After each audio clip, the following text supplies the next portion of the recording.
Bienvenidos a un nuevo programa en el que seguimos los pasos de aquellos que se animaron a emprender. Hoy vamos a conocer la historia de Martín Beró, que introdujo el camado en el país y lo fabrica bajo una técnica japonesa junto a su hijo Federico. Acompáñennos que juntos vamos a recorrer su camino al éxito.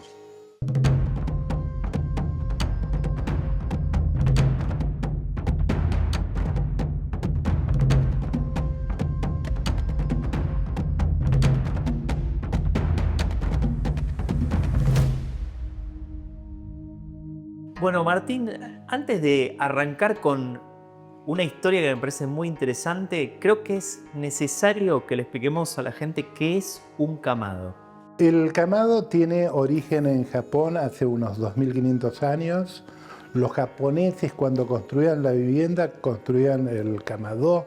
Se acentúa la O en japonés.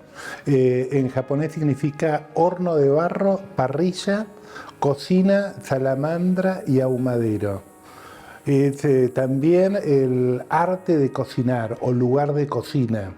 Los japoneses, el nombre de kamado viene justamente de todas las funciones que le daban.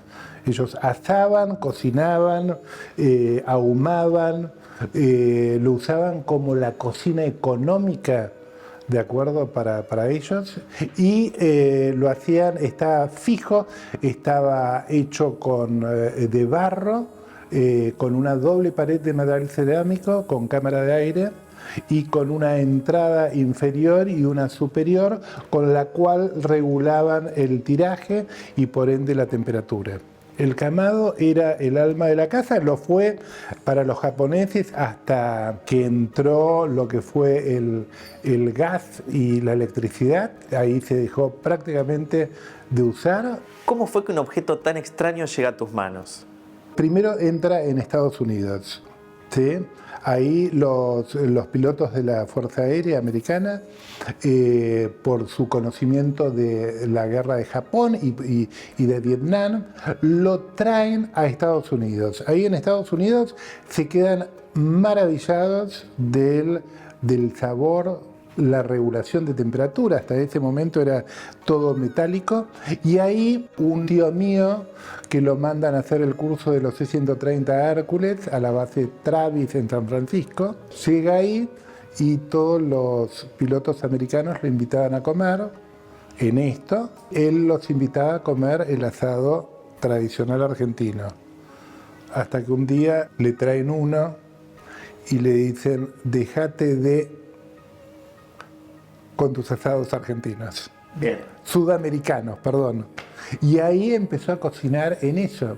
Él lo trajo acá a la Argentina, año 62, ¿sí? Y yo desde muy chico, cuando íbamos a comer al departamento de él, era algo increíble el tema del sabor. Tengo recuerdos desde muy chico de los sabores, por eso yo lo traigo acá a Argentina. En ese momento todos los del departamento donde lo tenía mi tío estaban todos indignados porque era el único que podía hacer un asado en el balcón sin ahumarlo a los vecinos, y no se conseguía en ningún lado. ¿Cuándo surge la idea de empezar a traer ese camado e instalarlo en nuestro país? Soy diseñador industrial. En mis primeros años trabajaba freelance para empresas haciendo diseños, y trabajaba para una empresa muy importante, Cronos y Telenext. Después de varios años nos piden fabricar un teléfono. Primera presidencia de Menem. Empezamos a hacer todo el estudio internacional para poder diseñar, y ahí nos surge que convenía fabricarlo en Taiwán o en China, o comprar algo ya hecho. Entonces le transmitimos esto a la empresa y nos dicen: muchas gracias, y al día siguiente me quedo sin trabajo.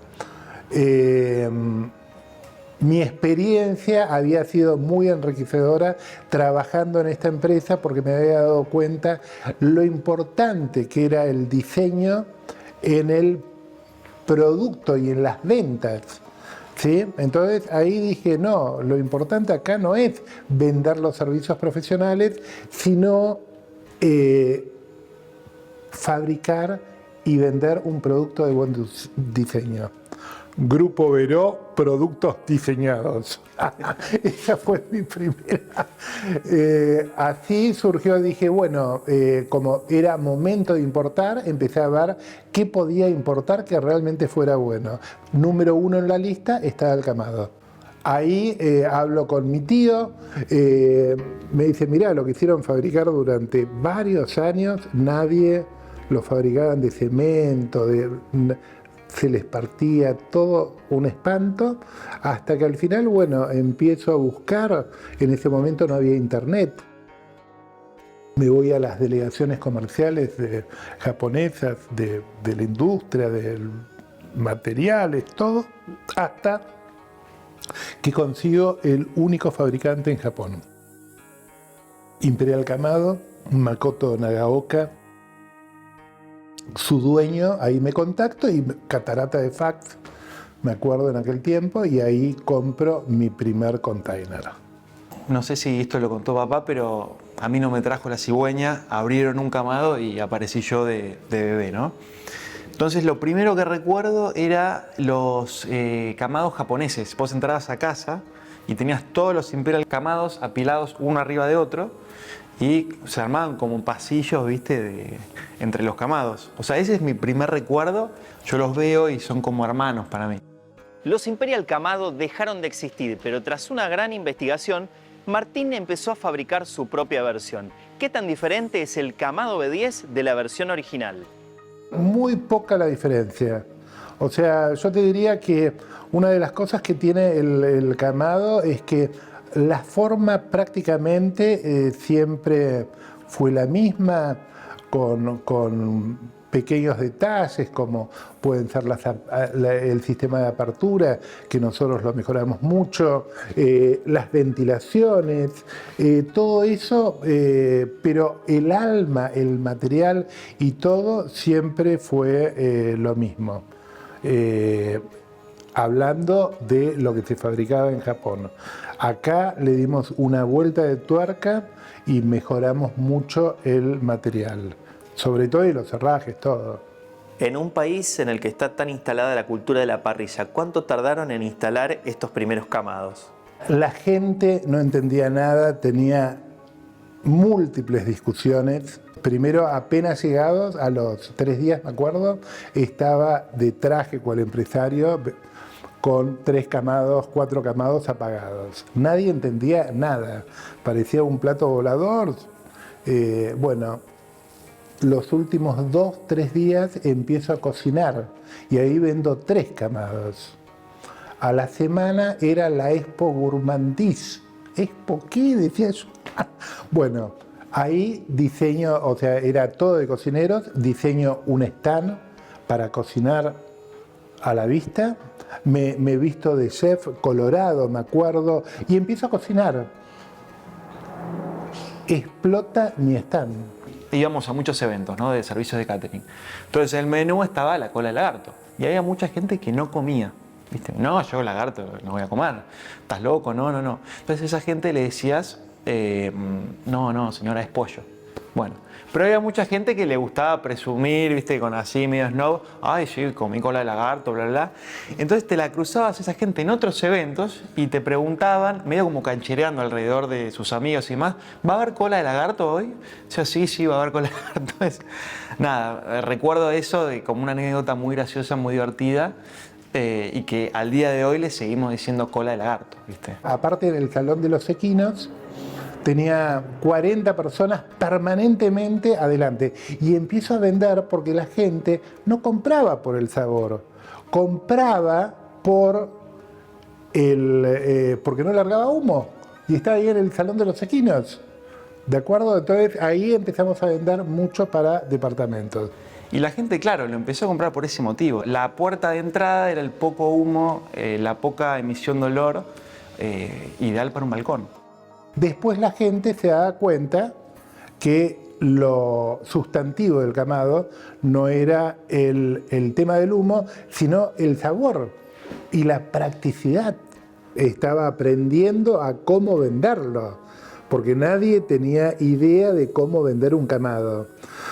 Al año siguiente estaba en otra expo, ya tenía un cocinero, un divino total, Jean-Christophe Pupo Capodano, que acaba de llegar a la Argentina, un tipo sensacional. Bueno, estábamos cocinando y vestidos los dos de cocineros, él era más bajo que yo, entonces la gente nos preguntaba, ¿y hacen servicio de catering? No, no, señora, esto es la demostración de los camados.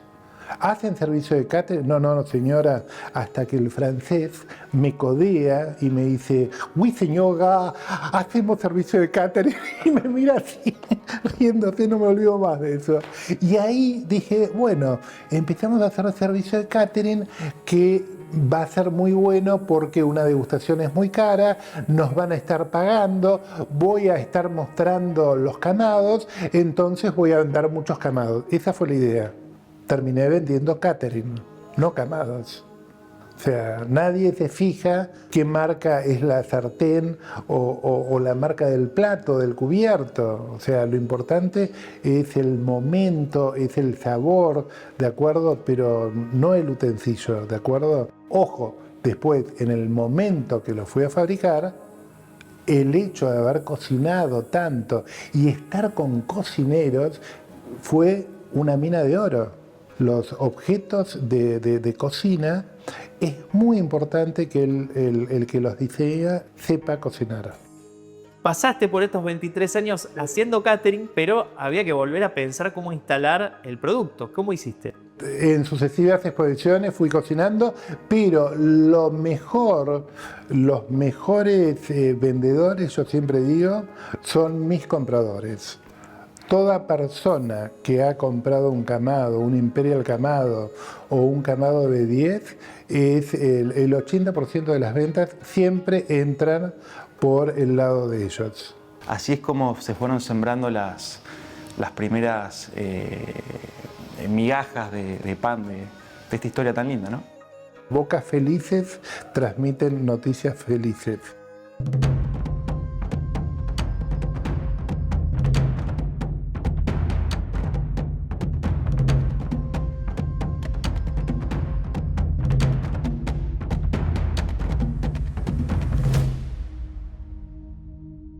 Hasta acá llegamos con el primer bloque de Camino al Éxito y ya conocemos los primeros pasos de Martín y su amor por el camado. Quédense con nosotros que hay mucho más por descubrir de esta tradicional herramienta de cocina japonesa.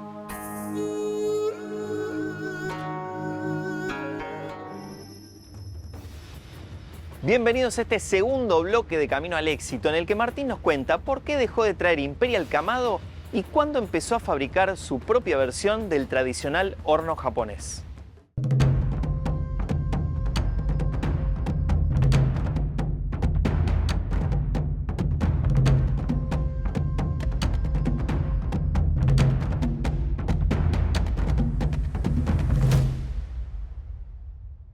Traje hasta el 2001, que fue el momento que se dejaron de fabricar. Y en el medio, o sea, la planta estaba, o donde fabricaban, estaba en Japón. Cuando yo los empecé a importar en el año 94, estaba en Japón. En el 95 fue efecto tequila, en Japón hubo un crash del dólar con el yen se fue muy para arriba y ahí trasladaron la fábrica a China. El japonés Makoto Nagaoka, su principal mercado era el americano, la costa oeste, entonces se fue a vivir ahí a Estados Unidos. Y ahí, al poco tiempo, él me contactó porque yo empecé a hacer un movimiento interesante acá en la Argentina. Fuimos los primeros en el mundo que tuvimos página de internet de imperialcamado.com.ar, antes que nadie. También yo tenía un barco muy chico, yo navego, corríamos regatas vestidos de cocineros, cocinábamos ahí en Puerto Madero. Entonces, claro, el japonés vio todo eso y dijo, venite a trabajar conmigo. Así que estuve analizando, al final no, decidí que no, y bueno. Y en el 2001 me ofreció la venta, porque él se quería retirar, no tenía sucesor, y bueno, yo no tenía el dinero, venía con un combo de 500 Imperial Camado que no eran muy buenos fabricados en China, dije que no. Y ahí cerró. Entonces ahí dije, ¿y si los hago acá? Era todo secreto, el material secreto, todo secreto, y ahí empecé a estudiar para fabricarlo. Ahora, si esto era tan secreto, ¿cómo hiciste para fabricarlo? Ahí hubo todo un tema porque primero me quedé sin camados y ahí seguí con el tema del catering, que era lo que me daba de comer. Los primeros camados los empezamos a hacer en el garage de casa. Era muy interesante porque, claro, los Imperial Camados se fueron vendiendo, nos quedamos con un par para poder hacer los servicios de catering. Entonces papá lo que hacía era, bueno, con los pocos camados que nos quedaron, no los vendo para seguir haciendo los catering, que era lo que nos daba para poder comer, pagar las cuentas y demás. Y ahí empecé a investigar. Lo que había tenido de cerámica en la facultad era muy poco, hasta que encontré uno que desmistificaba el tema de la cerámica y contaba todo. Me contacté con él, lo fui a ver y le digo, quiero hacer esto. Lo analizó, el material, me dijo, yo les dije, mira, tiene esto con altas temperaturas se raja. Me dijo, sí, porque tiene azufre. Entonces le dije, bueno, lo quiero fabricar acá. Le digo, ¿qué tengo que hacer? ¿Pocitos por toda la Argentina? Me dice, no. Me dice, tenés que componerlo como si fuera una torta. Argentina, único lugar en el mundo que en los movimientos terciarios quedaron materiales muy puros a flor de superficie. Entonces le digo, ¿y azufre no va a tener? No, no va a tener azufre. Entonces no vas a tener ese problema. Le digo, bueno, le pago y me hace la fórmula. No. Digo, ¿cómo que no? Le llevaste todo el proyecto y Claro, no te quería dar la fórmula. Entonces me dice, no te vas a venir vos acá a aprender a hacer el material. Entonces, bueno, estuve durante 2 años yendo, me ponía en una mesa en una punta, estaban después en otra, todas mujeres haciendo cositas de cerámica, y clases particulares 2 veces por semana hasta que logramos el material. No me voy a olvidar más. Se hacen una probeta, lo que se llama una prueba cocinada. Entonces me dice, me trae una pinza así, me dice, tenela con la pinza, estaba acá, viene con un soplete en un lugar acá así cerrado, lo pone el soplete a calentar, se pone rojo cereza y me pone una jarra de agua, mételo ahí, me dice. Lo meto, lo sumerjo y apenas se mete, el recuerdo mío es que el agua empieza a hervir en forma instantánea. A la probeta no le pasa nada. Me dice, ese es el shock térmico más grande que puede tener el material. El día de hoy me sigo preguntando cómo la jarra de vidrio no explotó, porque estaba hirviendo el agua. Así que bueno, ahí teníamos el material. Y después le pregunté, y bueno, ¿y ahora cómo lo hago? Ah, me dice, no sé, es muy grande. Empecé a investigar, me reuní con el jefe de cátedra Liuna, de cerámica, fui y le desplegué los planos, y él me dice, se quedó anodado, y le digo, ¿qué pasa? No, porque en la cerámica no usamos planos. Y le digo, mire, si acá no se usa plano, no se puede hacer, ¿no? Tiene que ser todo muy milimétrico. Así que bueno, así fui explorando distintos ceramistas hasta que contraté un artesano que me los hiciera. Después el artesano quería ganar como yo. Entonces de Liuna me dijo, te va a pasar eso, lo vas a tener que hacer vos. De repente estábamos haciendo los camados en casa, las primeras piezas. ¿Viste? Empezamos ahí en el Bajo de San Isidro, era donde era nuestra casa. Y claro, entrabas y de repente empezamos a hacer 1, 2, 3 y empezamos a apilar todos los camados ahí. No te voy a mentir, era divertido, ¿viste? Porque era algo muy diferente a lo que estaba acostumbrado por ahí cuando iba a la casa de un amigo, de un primo y demás, que sus padres por ahí tenían trabajos más convencionales. Bueno, acá era algo así como Charlie y la fábrica de chocolate, bueno, Martín y la fábrica de los camados. Para hacer algo de cerámica no es delegando, es haciéndolo vos.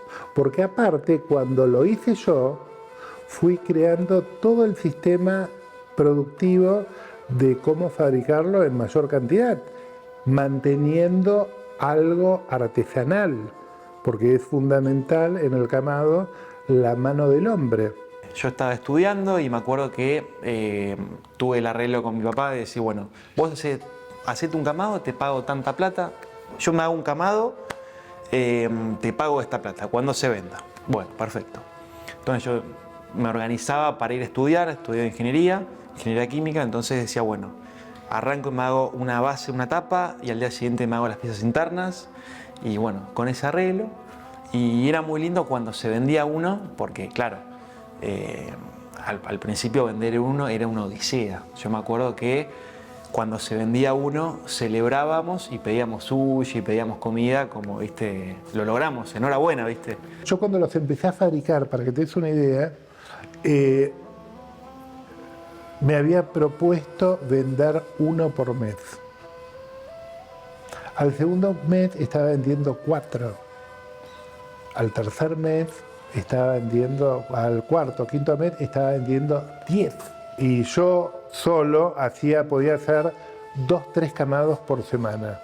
De ahí pasamos, me acuerdo, a una fábrica, un depósito floja de papeles que nos clausuraron a los 20 días. Nos teníamos que llevar todo de vuelta al bajo. Era divertido y era estresante también, pues que te clausuren, viste, no está bueno. Alquilamos una fábrica en Tigre, estuvimos durante 2, 3 años fabricando ahí. Y me acuerdo que esto fue en el año 2017, 2018. 2018. Y claro, entramos y eran 500 metros toda la propiedad, 300 cubiertos, 200 al descubierto. Y cuando entramos a los 300 metros cuadrados techados, digo, esto es enorme, no nos va a dar abasto el espacio para llenarlo. Y a los 6 meses ya lo teníamos saturado, tomando más gente, ¿viste? Nos quedó chico en relativamente poco tiempo. Y ahora estamos en el buen problema o en el lindo problema de, che, bueno, nos quedó chico, hay que ver cómo resolvemos esto, pues se nos vence el alquiler en tanto tiempo. Y después, bueno, empezamos con el sueño, con el proyecto de tener la fábrica propia. Que bueno, llevó su tiempo, pero cuando llegamos y ya pasamos de 500 a 1200 metros, y dijimos, no, este lugar es inmenso.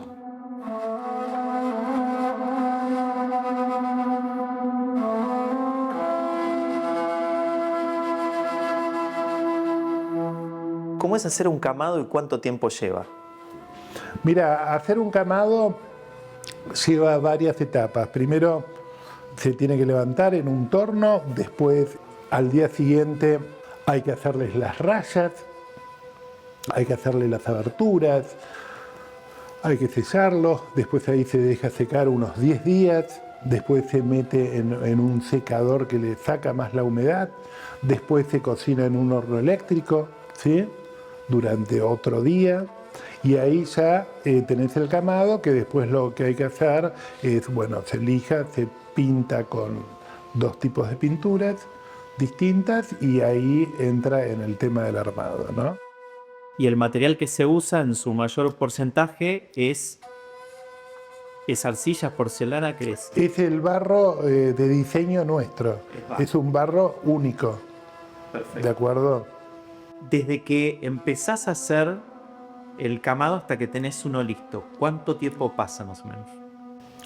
Mira, desde que vos lo empezás a hacer hasta que lo terminás, ojo, hay días de secado, pero calculá que son unos 12, 15 días. Contrariamente a lo que podemos pensar, una parrilla tradicional es muy diferente de un camado. Martín y Fede nos cuentan cuáles son las diferencias más importantes. Punto número 1, el tema de la autonomía y la capacidad de cocción que tenés. Todo aquel que haga un asado en una parrilla convencional, ¿no?, sabe que la relación de carbón-carne es 1 a 1. Es decir, 1 kilo de carne, 1 kilo de carbón. Bueno, vos en un camado grande podés poner 1,5 kilos de carbón, y yo particularmente lo máximo que he cocinado fueron 17, 18 kilos de carne. Tenemos un influencer que ha puesto casi 30 kilos de carne en un camado. Punto número 2 te diría que es la libertad. Una vez que vos le agarrás la mano, pones la comida, regulás las ventilaciones y te vas a jugar un partido de tenis, a ver una peli, a dormir, sin necesidad de tener que estar al lado. El punto número 3 que me gustaría destacar es la posibilidad de cocinar a baja temperatura, emulando un horno de barro, cocinar a alta temperatura, emulando una parrilla, cocinar en modo ahumado. Es decir, tenés múltiples variantes de cocción en uno, un all-in-one si se quiere, ¿no? El horno, nadie que yo conozco que tenga camado prende el horno a gas para hacer una carne, un pastel de papas, una paella, un locro. Nadie. Todos lo quieren hacer al camado, claro, porque sale todo muchísimo más rico. El tema del poco humo, esto es algo fundamental, ¿viste? Uno que se pone a hacer un asado, después se tiene que ir a bañar o a lavar porque quedó todo ahumado, digamos, o se chivó todo. En cambio el camado es súper limpio, es súper elegante en esa forma, digamos, no, vos podés estar de traje cocinando, ponele. ¿Y qué pasa cuando te sobra fuego? Cerrás las ventilaciones, se apaga, te vas. De acuerdo al tiempo que lo hayas usado, vos calculás que un camado grande con 1,5 kilos de carbón tiene una autonomía de 17 horas, ¿sí? Entonces, si hiciste un asadito en 1 hora y tenés el 80% del carbono. Tenemos muchos clientes que lo ponen dentro de la cocina con una campana extractora, ¿viste? Porque hace poco humo. El humo correcto es el humo de un habano o el humo de un cigarro. Ya te digo, hay clientes que lo ponen dentro de la cocina. Mi madre tiene dos nanos con una campana extractora y perfecto, se hace el asado adentro de la casa. Después, algo no menor es el tema de la porosidad del material, que esto es algo clave porque el material se va a ir curando como una pipa, como un mate, entonces cada vez va a cocinar más rico. Si lo tocas el camado en la parte interior vas a ver que es súper rugosa, tipo una piedra pómez. Esto te aporta algo que es, a mi criterio, fundamental, que es el calor húmedo. El calor húmedo lo que va a hacer es cocinar todo tipo de alimentos, no solo carnes. O sea, como argentinos estamos muy sesgados a lo que es la carne, ¿no? Pero te puedes ir a un pescado, a una verdura, a una pizza. Y lo que tiene el calor húmedo es que no le deshidrata, no le saca los jugos a los alimentos. Yo creo que algo muy importante es el tema de la vida útil, que pase a la siguiente generación. Amén que tenemos la fábrica con todos los repuestos y demás, y tenemos asesoría en el servicio de postventa 24 horas, casi, 24 no, 16, pues hay 8 horas que tratamos de dormir, pero vos mandás un WhatsApp a la cuenta de empresa o al Instagram, y si tenés que hacer una cabeza de jirafa, te vamos a contestar cómo hacer la cabeza de jirafa. Ese es un servicio de atención y postventa diferencial que está bueno recalcar, ¿viste? Hemos hablado mucho del camado, pero todavía no lo vimos en acción. Así cocina Martín con el tradicional horno japonés que él mismo fabrica y comercializa.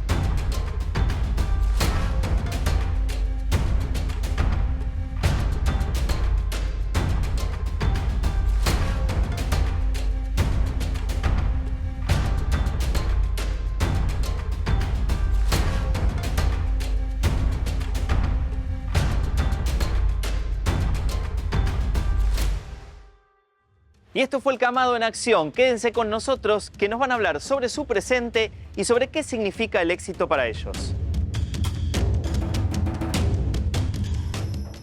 Bienvenidos al tercer y último bloque de Camino al Éxito. Martín nos cuenta cómo es trabajar en familia, pero antes reflexiona sobre el presente de Camado B10.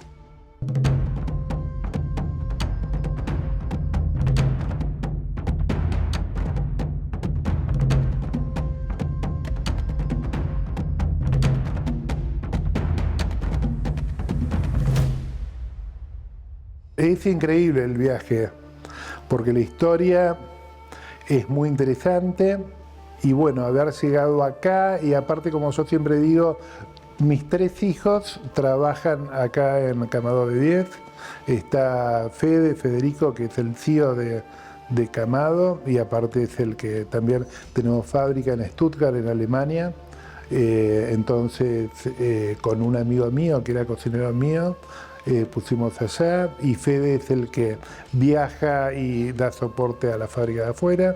Después está Marina, que está en todo lo que es comunicación de la fábrica, de redes. Y después está Florencia, que es artista plástica y que hace todo el arte, junto a la hija de mi mujer, que también es artista. Entonces son las que se ocupan del arte de los camados. ¿Cómo es trabajar en familia?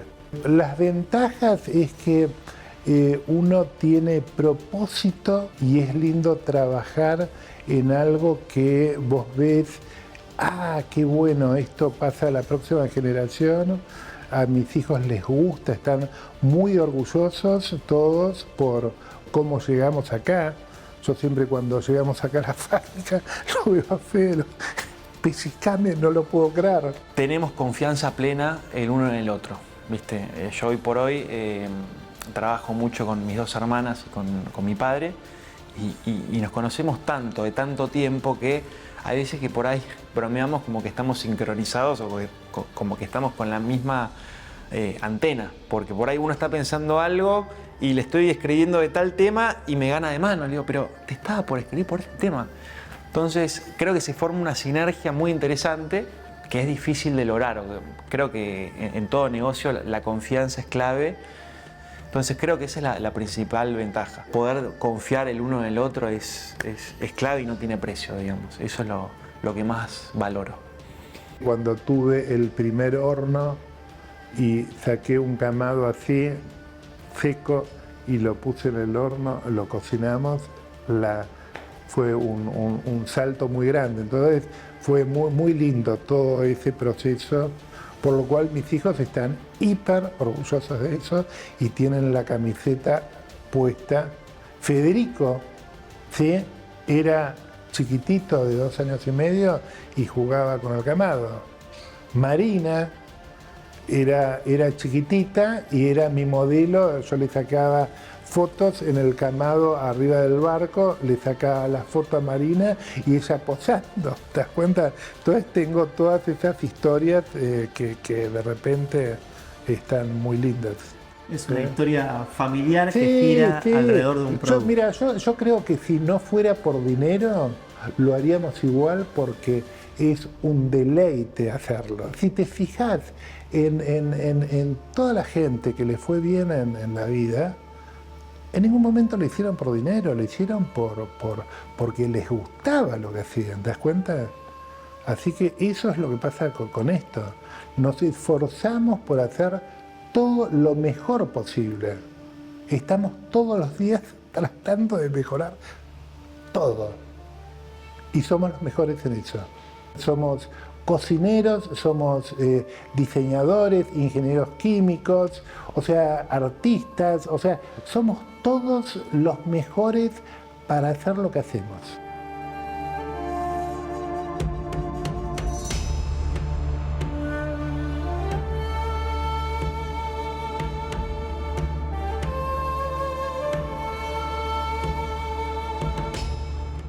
Los emprendedores se enfrentan grandes desafíos para llegar a la meta. Martín y Federico nos cuentan cuáles fueron los peores momentos y cuáles fueron los mejores.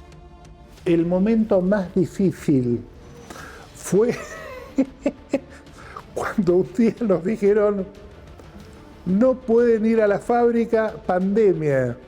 Me acuerdo, había llegado una degustación de Brasil, de Curitiba, llego y bueno, a los 3 días me voy a vivir al barco porque la tenía mi madre en casa y me autocuartelo porque habían puesto a Brasil como país peligroso y ahí el viernes se declara la pandemia que no se podía trabajar. Nos encierran y a los 3 días, me traes un camado, me traes un camado, me traes un camado. Empiezo a recibir un montón de pedidos. Lo llamo a Fede, consigo permisos porque era exportador para poder circular y le digo, lo llamo a Fede, le digo, Fede, tenemos que fabricar. Entonces vinimos acá y estuvimos, me acuerdo, 1 mes y medio, Fede y yo, de 7 de la mañana a 7 de la noche, fabricando en el barro, fabricando nosotros los camados.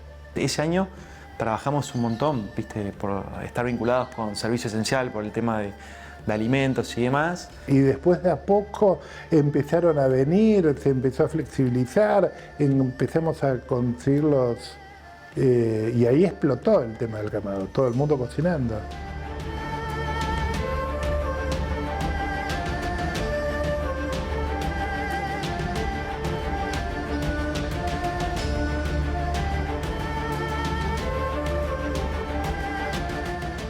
Me acuerdo de esa sensación de miedo y decir no voy a poder pagar los sueldos, tengo tanta gente a cargo, ¿cómo voy a hacer?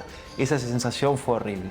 Después el momento difícil también fue toda la parte de cuando vos haces algo que primero no te está pagando nadie. Cuando vos desarrollas. Ahora está muy en boga el tema del emprendedor. Cuando yo empecé no estaba. Pero uno de los problemas es que vos tenés que... Nadie te paga por lo que estás haciendo y te demanda mucho tiempo. Eso es número 1. Número 2, el tema de si lo que estás haciendo va a funcionar. No sabés que va a funcionar. Porque aparte vas viendo a tus amigos que tienen buenos laburos y vos estás invirtiendo tu tiempo y tu plata en algo que no sabés. Es más, venían muchos amigos, me decían, Martín, ¿querés plata para...? Y yo, muy respetuoso, decía, ¿y si esto me va mal, que no le voy a poder devolver la plata a mi amigo? Entonces dije, no. Entonces, bueno, fue un momento muy doloroso. Ese fue un momento muy doloroso. Me costó un divorcio, ¿viste? O sea, pasan ese tipo de cosas. ¿Y cuál fue el mejor momento? Mira, yo creo que el hecho de cuando vienen mis hijos y todos van terminando sus estudios y quieren trabajar acá. El mejor momento mío personal en Camado, creo que lo estoy viviendo ahora. Estamos empezando a cosechar los frutos de un trabajo muy fino que lo arrancó haciendo papá y que después yo me sumé con mucho empuje, que es el tema de equipar edificios. ¿Viste? Siempre vimos como que nuestro gran aporte de valor, nuestra gran solución a un problema que es el tema del asado en los balcones era instalar camados en edificios, y hoy por hoy logramos ya equipar varios edificios que no ponen parrillas, ponen camados. Estamos viviendo un momento sumamente lindo por todo el trabajo que hay atrás, y no hay nada más lindo que ver que vos le ponés trabajo, ganas, energía a algo y que eso crezca. Y es muy lindo tener esa expectativa, ese horizonte que parecía muy lejos y que ahora digo, pero está bastante cerca, ¿no? Lo veo. Ya no hace falta que mire con el largavista o el telescopio, ¿viste? No, está allá y estoy navegando en el rumbo correcto. Eso es muy lindo y creo que como empresa estamos en un muy lindo momento. ¿Cómo es emprender en Argentina? Bueno, es un país complicado. La respuesta cliché es, está buenísimo, está bárbaro y, ¿viste? No, yo no te voy a dar un mensaje edulcorado. Por momentos es como comer vidrio. Es muy lindo cuando podés pagar los sueldos, cuando tenés negocios, cuando te brotan las ideas y podés hacer crecer el negocio. Eso es muy lindo. Ahora, cuando ves que de repente los resultados no vienen y tenés que pagar la luz, las cargas sociales, los impuestos, el capital circulante para que la empresa siga pagando y de repente estás apretado, la sensación es horrible. Pero centrémonos en lo bueno. Número 1, educación. Yo tuve la oportunidad de ir a la UBA, tener una excelentísima educación. Yo te diría que estamos muy vacunados y nos las ingeniamos mucho los argentinos. Podría ser todo muchísimo mejor. Ahora, por lo menos, es 1 a 1, ¿de acuerdo? Me depositan $1000, recibo $1000. La desventaja que tenemos es el costo, que podría ser muchísimo menor por impuestos distorsivos que hay. Otra de las cosas que resalto de la Argentina y que me lo planteé en su momento cuando empecé a fabricar los camados, yo dije, esto lo van a empezar a fabricar en China. ¿Puedo competir en China con los chinos en costos? No. ¿En qué puedo competir?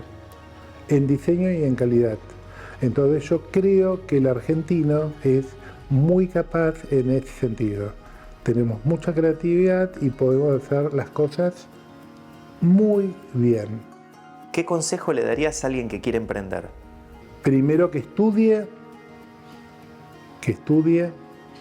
y después que no baje la guardia. Para emprender hay que tener bien claro qué problema estás resolviendo. Nosotros encontramos ese nicho de la gente que tiene que hacerse el asadito en el balcón y le resolvemos la vida a la gente ahí. Yo creo que es eso, es cómo haces que la gente se haga el asadito en el balcón, llevando esa necesidad a tal o cual problema, ¿no? Hay que meterle y hay que estar dispuesto a no ver ningún resultado en mucho tiempo. No importa que sea inteligente, yo no soy una persona inteligente. Quizás que lo que más tengo, que es un defecto mío, es ser perseverante. Como me decía una vez un psicólogo, me decía, vos sos una máquina perfecta de caer y levantarte. Entonces, vos te caes y parece que no te pasa nada. Pero me dice, tampoco es bueno, me dice. O sea, pasarte de extremo no es bueno. Entonces, quizás que una problemática mía me ayudó en eso. ¿Qué es el éxito para vos? Yo creo que el éxito es poder hacer lo que uno quiere, ¿de acuerdo? Y disfrutar. Y agarrar y mirar para atrás y decir, che, qué bueno esto, qué buen camino. ¿Cómo disfruté todo esto? Y está lindo acordarse de dónde venís para decir, mirá, me acuerdo cuando festejábamos cuando vendíamos uno.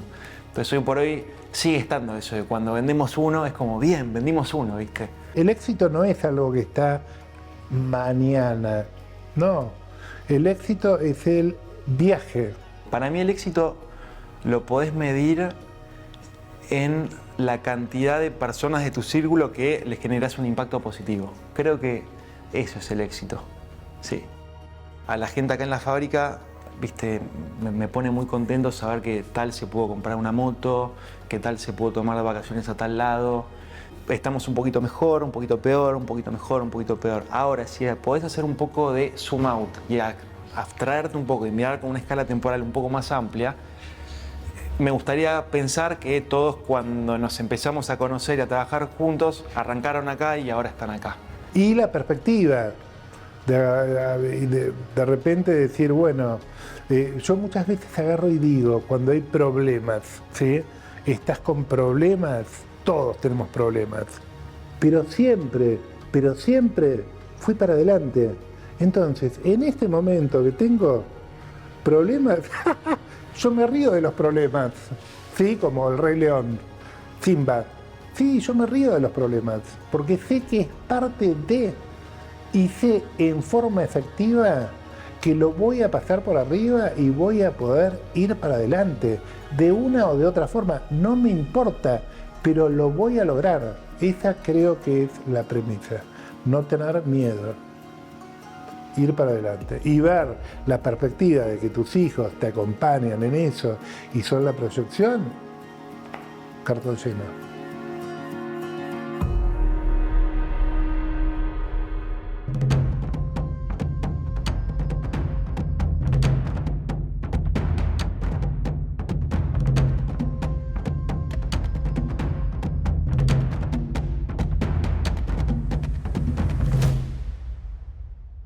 Hasta acá llegamos con el programa del día de hoy y esta fue la historia de Kamado B10 contada por Martín y Federico Beró.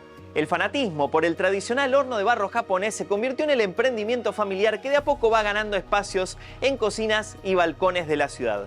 No se olviden de seguirnos en las redes @UniFeTV Oficial y denle click a la campanita en el canal de YouTube así ven los videos cuando los subimos. Nos vemos la semana que viene con una nueva historia de Camino al Éxito.